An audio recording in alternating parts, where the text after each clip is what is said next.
mengkhianati rakyat, mengkhianati partai pengusungnya, PDI Perjuangan, mengkhianati ibu ketua umum partainya. Kok gamblang terang benderang tanpa malu? Ngapain? Wong tugasnya menjaga ketertiban umum, kok sekarang mendorong-dorong sivitas akademika rektor untuk speech memuji-muji presidennya. Itu bukan tugas kepolisian. Semua yang saya omongkan ini hari ini tidak dimiliki oleh Kaisang, oleh Gibran, karena semua disiapkan dengan cara akal-akalan oleh ayahnya. Lu masa ada anak 2 hari pegang kartu anggota, hari ketiga ketua umum. Ini dalam logika wong lumrah, hal yang mustahil. Emang itu dirubah untuk keberangkatan anak umur 36 tahun yang lainnya? Enggak, itu berangkat hanya untuk anak Jokowi. Betapa jahatnya seorang ayah membunuh masa depan anak-anaknya, membunuh elan dan etos kegigihan seorang anak yang sedang berjuang membangun eksistensi dirinya. Jahat.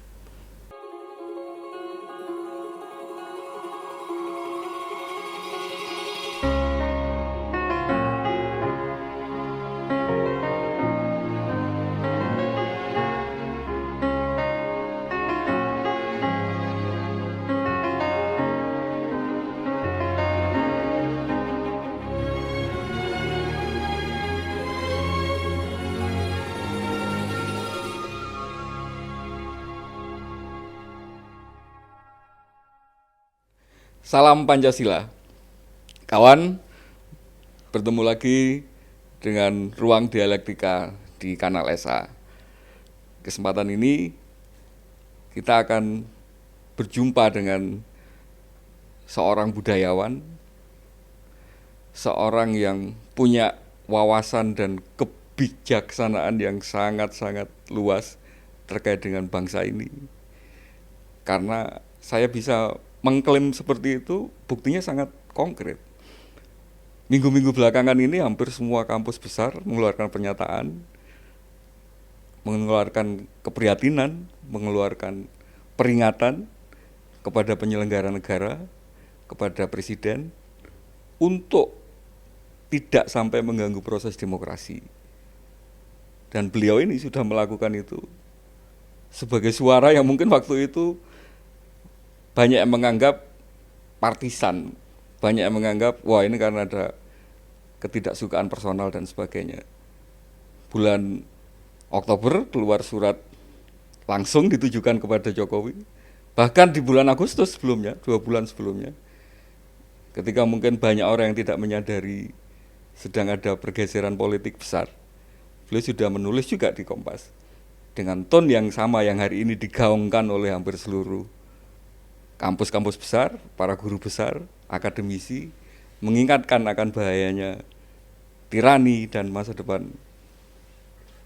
Karena itu, kesempatan yang sangat berbahagia, kita ngobrol, kita berdialog dengan Bung Butet Kartarejasa. Ya. Nyebutnya Kartarejasa ya, bukan Kertorejasa. Kartarejasa. Kartarejasa. Ya. Tapi harus dikoreksi dulu. Saya Siap. bukan budayawan. Siap. Saya cuma aktor, penulis dan pelukis. Kalau itu profesi saya itu. Kalau budayawan itu julukan untuk penganggur-penganggur biasanya. Yang susah teridentifikasi itu baru dipredikati budayawan. Itu kalau Kompas, ini yang cerita Bereredana ya. Bereredana itu kalau di Kompas kalau ada nama lalu ada Tagnya gitu. ya, catatan kaki ini siapa, statusnya nggak jelas, itu baru dipredikati budayawan. Kalau masih ada karyanya jelas. Ya kalau saya kan pelukis, penulis jelas, aktor jelas. Kalau nggak jelas itu budayawan. Atau Sujiwo Tejo itu nggak jelas. pengamat sosial gitu. Baik, kita cabut kembali label budayawan karena itu tidak fit dengan Iya. cetakan yang sudah di. Tapi kalau saya pribadi tetap menganggap budayawan tidak dalam pengertiannya koran Kompas yang susah mendeskripsikan orang yang tidak ada kerjaan. Itu kalau orang mau menjuluki di luaran sana nggak Iya. apa-apa. Karena- Tapi saya nggak pernah mengaku sebagai Karena budayawan. saya itu terus terang ya penggemar dari sejak zaman kuliah dulu, sehingga kemudian budayawan itu saya artikan sebagai ya jenengan yang punya wawasan budaya yang nek bahasa anu ning ngadiluhung gitu ya. Enggak. Kita sekarang ketika kita menyebut korupsi sudah menjadi budaya Budaya. masyarakat. Lah berarti budayawan koruptor. Lah asu lah. Lah makanya saya nggak mau dipredikati budayawan. Asu. Ini berarti kritik yang besar terhadap KBBI. Sebaiknya kata budayawan dihilangkan labelnya. Jadi kawan-kawan yang berbangga dengan predikat budayawan artinya sejenis koruptor. Saya nggak akan berdebat terlalu panjang di urusan, tapi kalau saya boleh minta, kalau misalnya disebut yang label selain kalau seni kalau pelukis ada hasil lukisannya, kalau aktor ada hasil pentasnya. Tapi kalau kemarin misalnya punya kesadaran kritis untuk merasakan bahwa di bulan Agustus itu, di saat hampir semua kita masih terpukau dengan sosok yang namanya Pak Jokowi, tapi Bung Butet ternyata sudah, itu kalau bukan produk budayawan itu produk Kalau itu dari- predikatnya lain lagi. Ah, apa itu kalau itu? Jokower. Oh. Karena saya semua orang tahu saya mendukung Pak Jokowi bahkan sejak beliau jadi wali kota Solo dulu dengan Mas Arswindo ya saya membantu mendukung dari DKI Gubernur DKI mendukung apalagi jadi presiden kita kawan-kawan banyak yang memberikan support pada orang yang bukan priyayi di dunia politik itu. Pendukung ya, bukan tim sukses ya. Bukan, pendukung, murni. Betul-betul nothing tulus, ikhlas membantu karena semata-mata ingin punya role model pemimpin dari rakyat kecil, orang sipil yang bekerja. Dan terbukti. Ya. Minimal sampai bulan Agustus 2023. Oktober lah, mulai Oktober. mulai secara terang benderang bermain-main di Mahkamah Konstitusi itu melukai banyak orang, melukai hati banyak orang. Mas Gun sampai menangis di wawancara Mbak Rosi. Ya, saya menangis di rumah, jadi tidak terekspos TV. Tapi sama-sama sepatah hati itu ya. Sama, senasib. Dan saya kira bukan hanya saya dan Mas Gun, tapi jutaan rakyat Indonesia kena prank itu. Kalau itu kemudian didasarkan sebagai Jokower, artinya memang selama 9 tahun itu sebagai pendukung Bung Butet merasakan memang yang dilakukan Jokowi itu sudah di jalan yang benar. Oh iya, sangat benar. Bangga saya, anak-anaknya cuma jual martabak, jual pisang goreng, gitu. Tidak bermain bisnis waktu awal loh ya. Lalu Pak Jokowi itu bekerja belusuan, lalu tidak cenderung formal, real, membangun infrastruktur. Wah, semua the best. Dan selesai. Itu sangat terpuji. Saya akui. Semua orang mengakui. Kepuasan publik pada bulan Juli ya, kalau nggak salah itu sampai 82%. Tertinggi itu katanya. Tertinggi sedunia.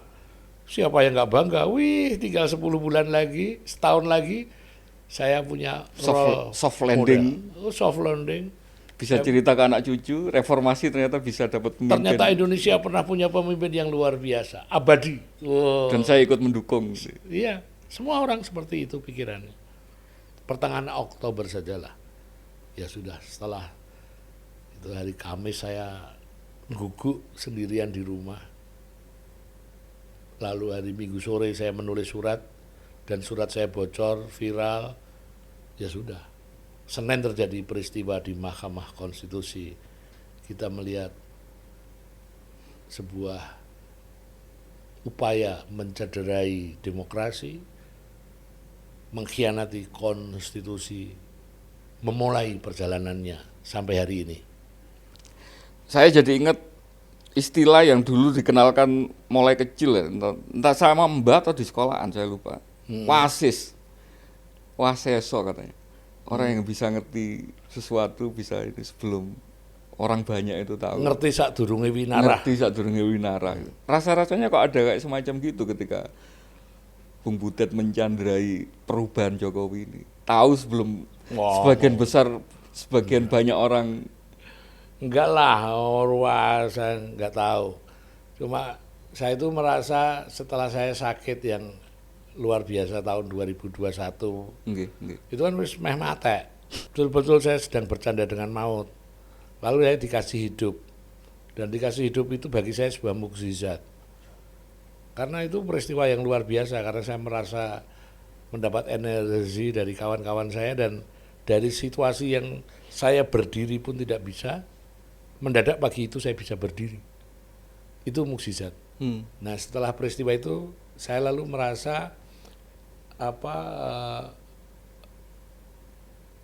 mempunyai kepekaan untuk banyak hal yang tidak berhubungan dengan diri saya, tapi berhubungan dengan diri kawan-kawan. Banyak sekali saya melakukan fungsi-fungsi tugas di luar urusan kesenimanan saya, kira-kira gitu. Jadi ini mempunyai kebijaksanaan lebih untuk melihat perubahan-perubahan yang terjadi di Saya nggak tahu, lingkungan. tapi sering banyak pemikiran saya yang cetuskan, pernyataan yang saya cetuskan, tindakan yang saya lakukan tidak lagi untuk diri, tapi untuk di luar diri saya. Tapi kalau misalnya boleh melacak sedikit ke belakang, kemampuan atau melakukan kritik atau kemampuan untuk mengambil kejadian apa yang ada di lingkungan kita, di bangsa kita, kemudian menjadi sebuah bahasa yang itu tersampaikan saat itu kan bukan hal yang sangat baru.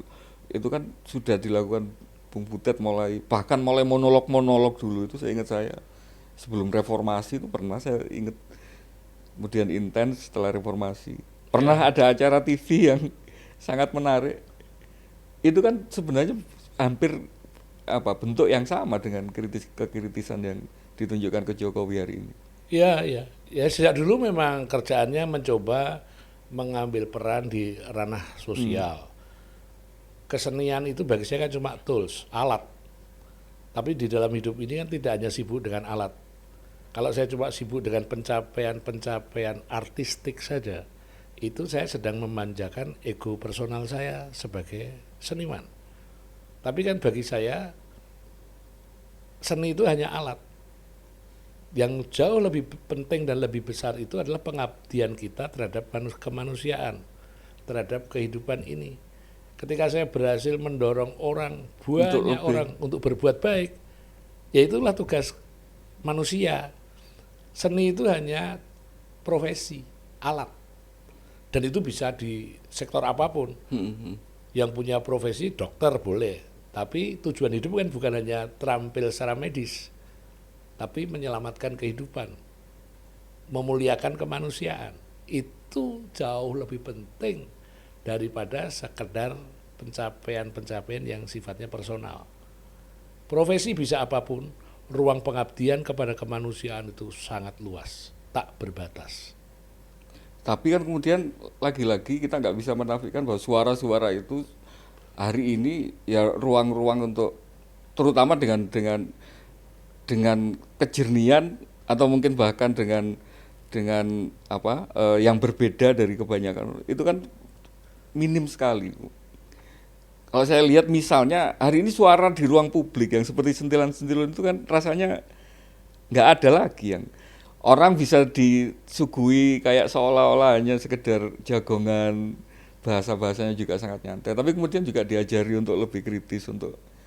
Kalau saya membayangkan kalau misalnya kemarin perubahan Jokowi itu terkawal dengan adanya kayak semacam program sentilan-sentilan yang tahun berapa itu terakhir, 2018 berakhirnya itu setelah 8 tahun. Iya, makanya itu kan rasanya hari ini ruang itu gara-gara nggak ada itu jadi ruang kosong gitu loh. Ini menurut Bung Butet gimana? Di mana kita kemudian mencari yang ruang seperti itu kalau enggak? Sekarang ruangnya jauh lebih besar dan lebih bebas dan lebih merdeka. Pada era saya main program sentilan-sentilan itu YouTube belum populer. Iya.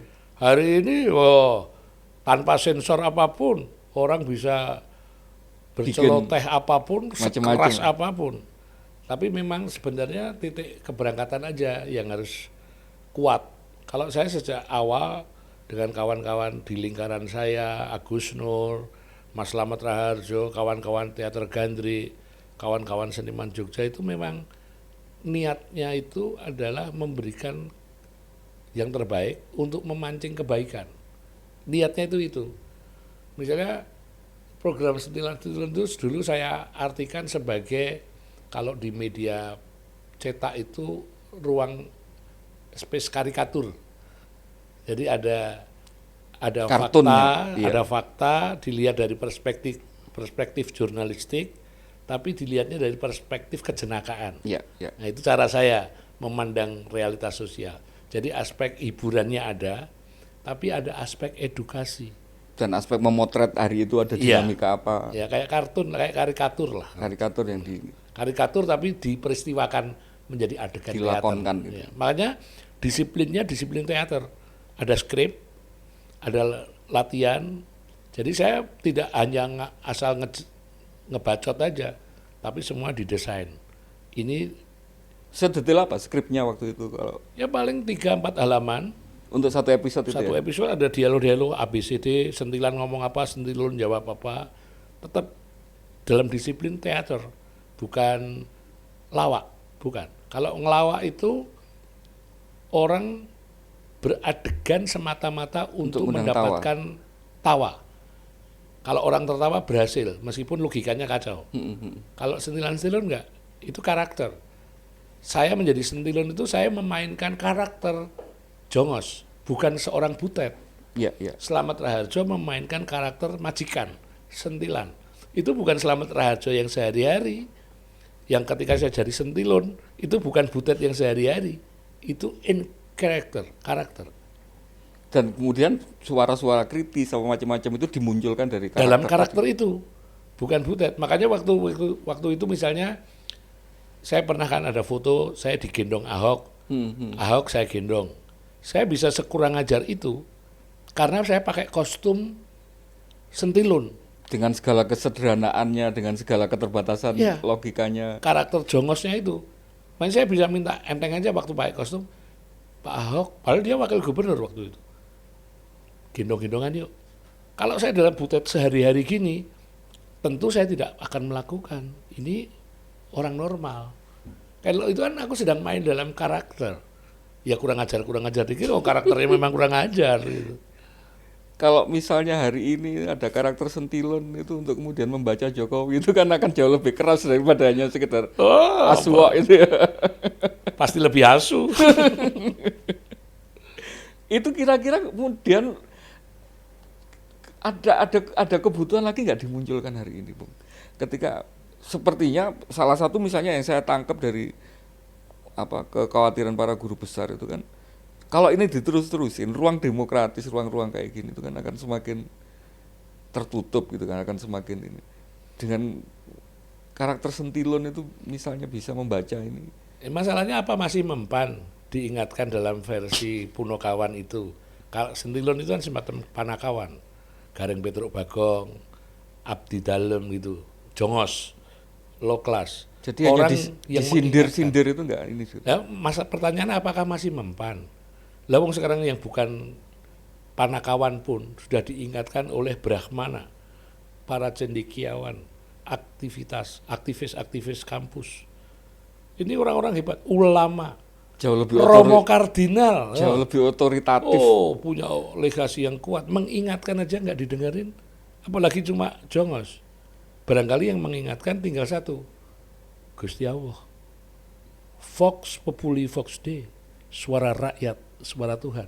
Tinggal itu, kita tunggu aja. Sepertinya nggak ada opsi lain untuk kemudian berharap ada kesadaran. Siapa? Sekarang kita mau para negarawan sudah mengingatkan, ya toh. Para Civitas Akademika sudah mengingatkan. Ulama, rohaniawan, biku, pendeta, loh, apakah mereka tidak merepresentasi orang-orang baik? Ya toh? Ya sudah. Semua sudah dengan sepenuh hati mengingatkan. Tapi yang diingatkan, nutup kupingnya, tidak berkenan mendengarkan. Ya sumangga kersa, silahkan. Pilihan berarti. Beliau sedang memilih jalan hidupnya sendiri. Kalau dengan yang jadinya yang seperti ini, terus kemudian dibandingkan dengan dulu kita 9 tahun itu begitu kagum. Salahnya itu di mana? Atau proses kemudian kenapa kok tiba-tiba berubah seperti ini tuh? Kalau mungkin Bung Butet selaku orang yang lebih tadi wasis saya tambahin mungkin sekarang waskito gitu ya, lebih memahami banyak hal yang kaitannya dengan kepribadian, dengan mungkin apa kultur Jawa dan sebagainya. Ada orang yang kita banggakan seperti itu, tinggal nunggu setahun tadi bisa jadi hero untuk generasi Indonesia ke depan, tiba-tiba itu penjelasannya gimana itu? Itu sesuatu yang tidak terimajinasikan. Nah, tidak terimajinasikan. Saya itu seniman ya. Orang itu sering menstigma seniman. Orang yang imajinasinya paling liar. Paling liar, paling Luar nggak ada biasa. batasan. Nggak ada batasan keliaran imajinasinya. Ya toh? Lalu saya seniman pun tidak mampu mengimajinasikan bahwa orang bisa melakukan pengkhianatan secara terang benderang seperti itu. Itu peristiwanya melampaui keliaran imajinasi seniman. Loh, asu toh? Melampaui loh. Saya itu seniman. Mas Gunawan Muhammad itu jurnalis, sastrawan, nulis puisi full imajinasinya. Bacaan cerita-cerita sastra, Referensinya. lakon-lakon drama di mana-mana. Melampaui. Eros Jarot, oh seniman, sutradara teater, pencipta lagu, Slamet Raharjo, aktor. Imajinasinya tidak nyampe bahwa ada orang melakukan praktek pengkhianatan secara terang benderang. Normalnya orang itu kalau mau berkhianat itu sembunyi-sembunyi, selintrat-selintut. Ketahuan. Iya, karena punya rasa malu supaya tidak ketahuan kalau sedang berkhianat. Lah kok ini mengkhianati rakyat, mengkhianati partai pengusungnya, PDI Perjuangan, mengkhianati ibu ketua umum partainya. Kok gamblang terang benderang tanpa malu? Nalar mana yang bisa menjangkau?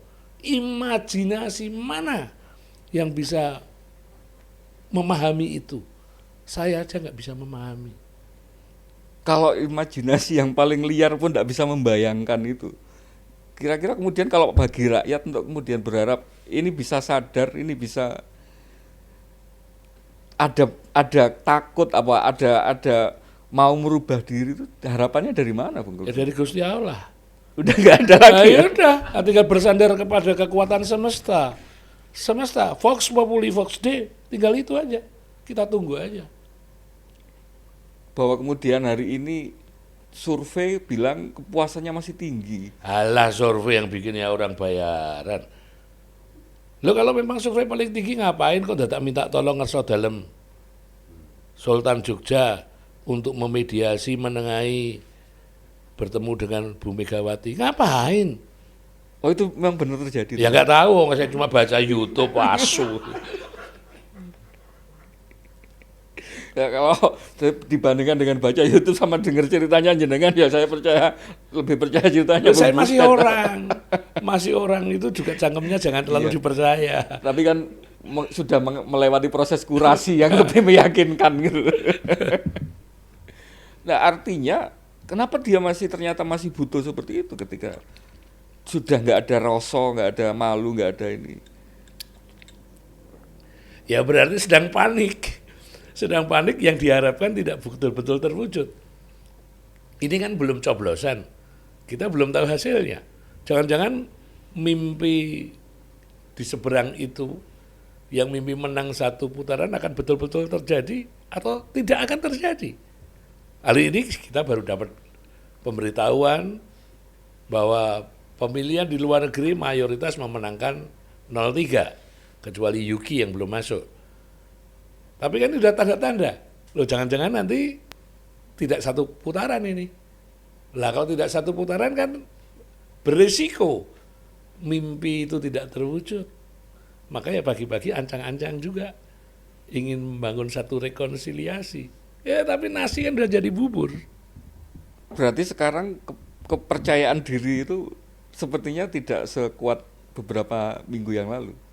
Ya kalau tidak kehilangan kepercayaan diri ngapain seorang presiden bagi-bagi sembako di depan istana coba. Itu kan konyol sekali. Presiden kok ngurusi gitu. Itu kan tugasnya Kementerian Sosial.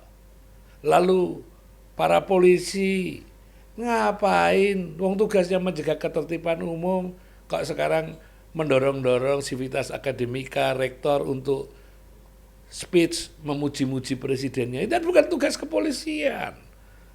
Aneh-aneh semua ini jadinya. Berarti memang ada situasi panik. Situasi yang kehilangan kepercayaan diri. Ini common sense aja ya. Hitung-hitungan nalar. Kalau nggak ada masalah apa-apa ya tenang-tenang aja. Tetap aja Nothing dengan tulus, ya. kebanggaannya untuk memainkan semua yang Ya. Makanya bagi saya kali ini itu coblosan bukan semata-mata untuk memenangkan Pak Mahfud atau Mas Ganjar, bukan. Tapi ini untuk menjaga demokrasi yang sudah berhasil kita perjuangkan dan kita dapatkan sejak 98 itu. Ya toh? Kita punya konstitusi yang harus menjadi sandaran kita di dalam hidup bersama ini. Udah bagus. Jadi kita berjuang untuk itu, menyelamatkan demokrasi, menyelamatkan konstitusi yang kita dapatkan dengan darah, air mata, kematian, nyawa.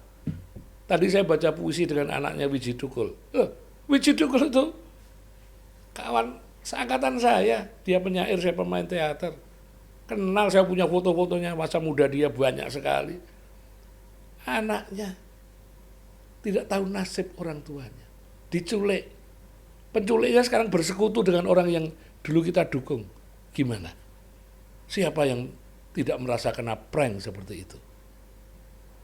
Penjahat kemanusiaan, dipecat. Loh kok sekarang yang memecat malah ikutan bersekutu? Suwo. gewemesnya itu kemudian banyak loh yang nggak nyadari itu, banyak yang nggak merasa itu karakter-karakter seperti itu tuh nggak pantas untuk diangkat sebagai pemimpin. Itu tidak pantas, tidak patut. Ini kan menyangkut moralitas. Nah, caranya untuk ngajari yang banyak, yang masih banyak ini untuk kemudian sadar bahwa ini masalah ini.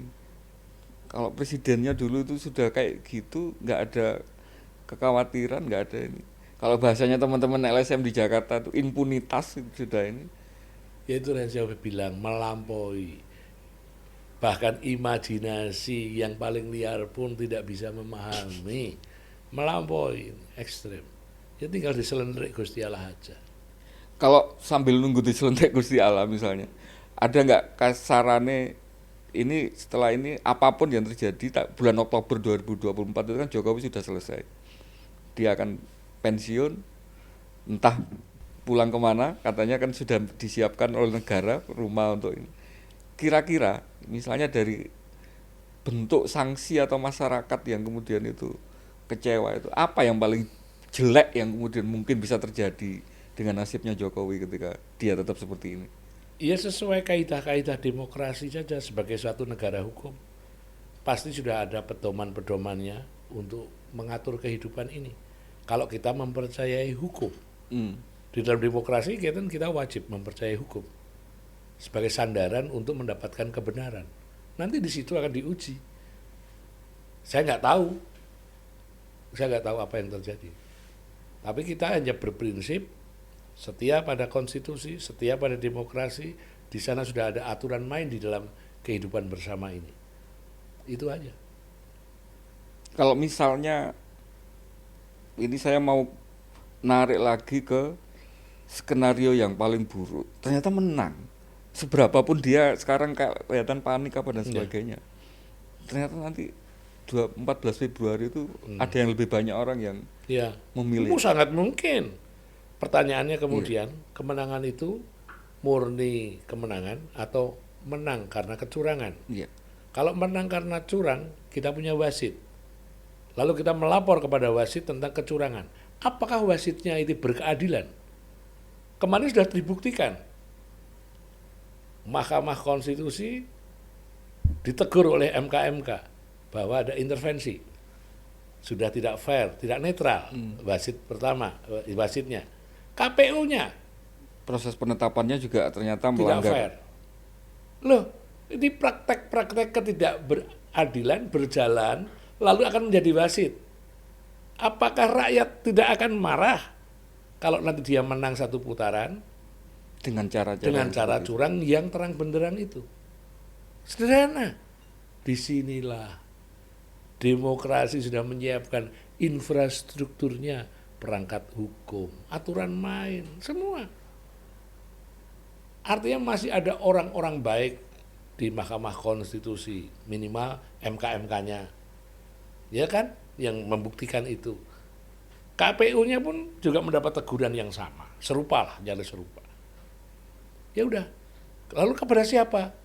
Ya tahu ujung-ujungnya kalau kita orang yang bertuhan, bersandar pada semesta, pada Gusti Allah. Kalau saya itu yang paling khawatir itu lagi-lagi ketika rule aturan tadi macam-macam sudah nggak dipercaya, ya terjadi chaos lagi. Ya mungkin, Mungkin apa enggak itu? bisa saja terjadi. Itu hanya akibat. Semua ada sebabnya. Siapa pencipta penyebab itu? Kita mengingatkan. Saya itu sebatas mengingatkan. Justru karena saya sangat mencintai Pak Jokowi.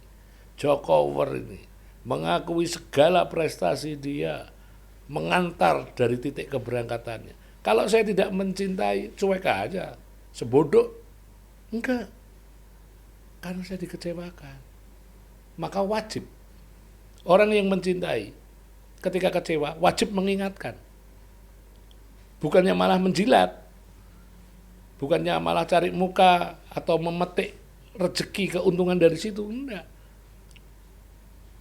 Saya karena mencintai Pak Jokowi, maka saya mengkritik Pak Jokowi. Mengingatkan. Diingatkan secara halus, nggak bisa, ya dosisnya dinaikkan dikit lah. Wajar, sangat manusiawi saja. Bukan karena saya benci, bukan. Kalau benci malah dibiarkan itu tadi. Oh, nggak ada Nggak urusannya. direken itu, nggak ada urusannya. Saya anggap nggak ada kalau saya benci. Tak kecilkan, tak cilekke. Duduk sopo-sopo Tak kayak. anggap dudu sopo-sopo. Tak anggap tidak ada. Tapi ini saya anggap ada. Maka saya masih mengingatkan. Masih mengkritik. Justru karena saya mencintai. Kalau misalnya dicari sisi paling manusiawinya itu dari sosok Jokowi ketika 9 tahun Bung sebagai pengagum tadi itu apa enggak ketemu sih sebenarnya yang kemudian itu bisa katakanlah disentil untuk kemudian ya wong Jawa juga yang ini ada titik-titik tertentu yang kemudian itu bisa dipakai untuk pintu masuk. Nggak tahu saya. Nggak tahu. Mungkin cuma Bu Iriana yang tahu. kan karena bahkan imajinasinya tadi itu sudah nggak ini ya, sehingga kemudian kita mengidentifikasi wong Jawa apa bukan itu juga Ora sak lumrahe wong. Ora wong lumrah. Wong lumrah itu duwe rasa isin. Lumrah. Berkhianat terang benderang itu malu. Itu sak lumrahe wong. Sewajarnya orang itu punya rasa malu. sekarang ke anaknya dilibatkan dalam proses ini sebagai calon wakil presiden, sehingga kemudian dalam proses itu secara langsung dia akan terikat atau terkait dengan apa yang dilakukan oleh Jokowi. Nah, menurut Bung Butet kira-kira perspektifnya seperti apa memahami Gibran ini? Saya kasihan.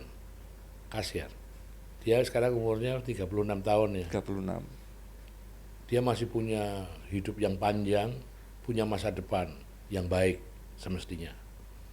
Tapi hari ini anak-anaknya itu masa depannya dibunuh oleh ayahnya. Anak, kita pernah muda, saya pernah usia 36 tahun.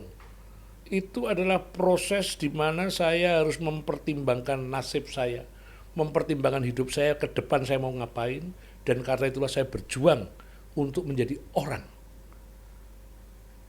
menjadi manusia dengan M besar. Anda juga gitu. Mungkin para penonton itu pun juga begitu. Menjadi manusia yang punya etos, punya elan kerja, ingin menjadi manusia yang bisa dipercaya, punya kegigihan untuk mencapai sesuatu. Semua orang yang bertumbuh normal punya semangat seperti itu, kegigihan, ingin mendapatkan legitimasi, pengakuan bahwa gue orang bener nih, gue berkemampuan di bidangnya. Karena hasil kerja saya sendiri. Karena berjuang, gitu, untuk menunjukkan eksistensi diri. Semua yang saya omongkan ini hari ini tidak dimiliki oleh Kaisang, oleh Gibran, karena semua disiapkan dengan cara akal-akalan oleh ayahnya. Lu masa ada anak 2 hari pegang kartu anggota, hari ketiga ketua umum? Ini dalam logika wong lumrah hal yang mustahil. Nah, lalu merekayasa Mahkamah Konstitusi semata-mata untuk memberangkatkan anaknya jadi calon wakil presiden. Emang itu dirubah untuk keberangkatan anak umur 36 tahun yang lainnya? Enggak, itu berangkat hanya untuk anak Jokowi. Betapa jahatnya seorang ayah membunuh masa depan anak-anaknya, membunuh elan dan etos kegigihan seorang anak yang sedang berjuang membangun eksistensi dirinya. Jahat. Jahat. Artinya bahkan mungkin 5 tahun lagi misalnya ketika Kaisang mungkin berprestasi atau Gibran mungkin mencapai apa, itu orang nggak akan bisa melihat itu sebagai hasil perjuangannya dia sendiri tadi. Semata-mata Sudah dirampas oleh bapaknya ruang untuk. Orang itu sudah krisis kepercayaan pada 2 anak itu. Dirontokkan hari ini orang untuk trust. Kamu tahu ya, orang hidup ini, kita hidup ini, tugas kita itu cuma sederhana loh, merawat dan menjaga kepercayaan orang. Tugasnya hanya merawat sebagai manusia yang bisa dipercaya. Di sektor apapun, tidak hanya seni. Kamu bisa berprestasi seperti hari ini, punya podcast seperti ini. Tentu saja karena kamu masih dipercaya kawan-kawanmu, dipercaya orang lain. Loh, sampai saya mau situ wawancarai, karena saya percaya sama situ, trust.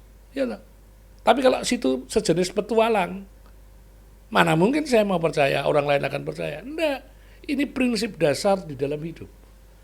Pak Harto yang sudah 32 tahun berkuasa gugur, bruk. Karena apa? Ini yang pidato habis 10 waktu itu. Karena kepercayaannya sudah hilang, orang tidak percaya lagi. Kalau dia masih dipercaya, orang akan mempertahankan. Menteri-menterinya tidak kabur waktu itu. Ya toh?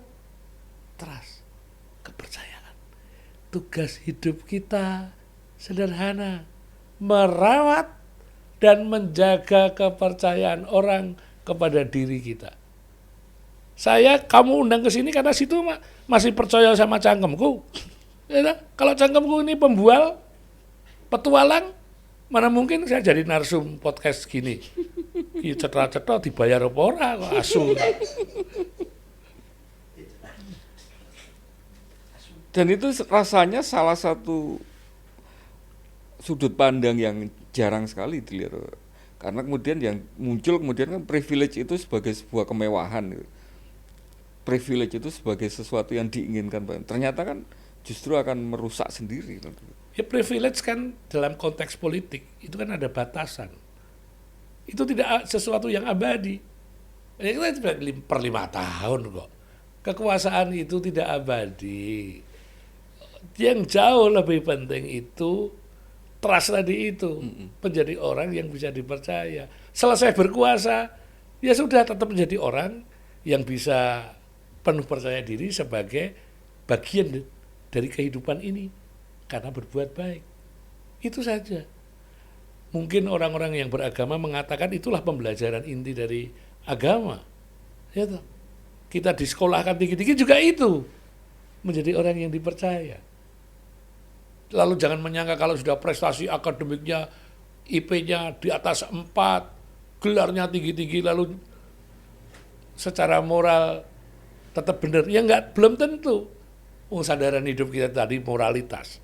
Soal trust tadi kan juga soal kepantasan, kepatutan, moral, sandaran utama di dalam kita berkehidupan ini. Gitu. Ada satu yang saya itu paling melihat keberaniannya Jokowi itu ketika melakukan berbagai macam hal tadi itu dibandingkan dengan misalnya Pak Harto. Pak Harto anaknya nggak ada yang dilibatkan di kegiatan publik sebagai politisi. Saya ingat bahkan ketika ngangkat Mbak Tutut sebagai Menteri Sosial waktu itu juga rasanya Pak Harto juga masih agak malu-malu. Tapi kan Mbak Tutut sendiri bukan sebagai, nah padahal Jokowi ini anaknya 2 dimasukkan di politik, menantunya juga politik. Kira-kira masa depan karir politik dalam tanda petik politik dinasti seperti apa yang diharapkan akan terbangun dengan ya itulah yang membedakan daripada diri saya dengan orang yang mewarisi daripada sikap-sikap saya itu, ya. Soalnya saya ketika ditegur daripada ulama, ditegur para sivitas akademika, ditegur daripada rakyat, saya masih punya malu. Maka saya ikhlas mengundurkan diri. Tapi pewaris saya ini benar-benar tidak punya rasa malu. Bablas ngekeh ngawlawaton. Ya lu digebuk.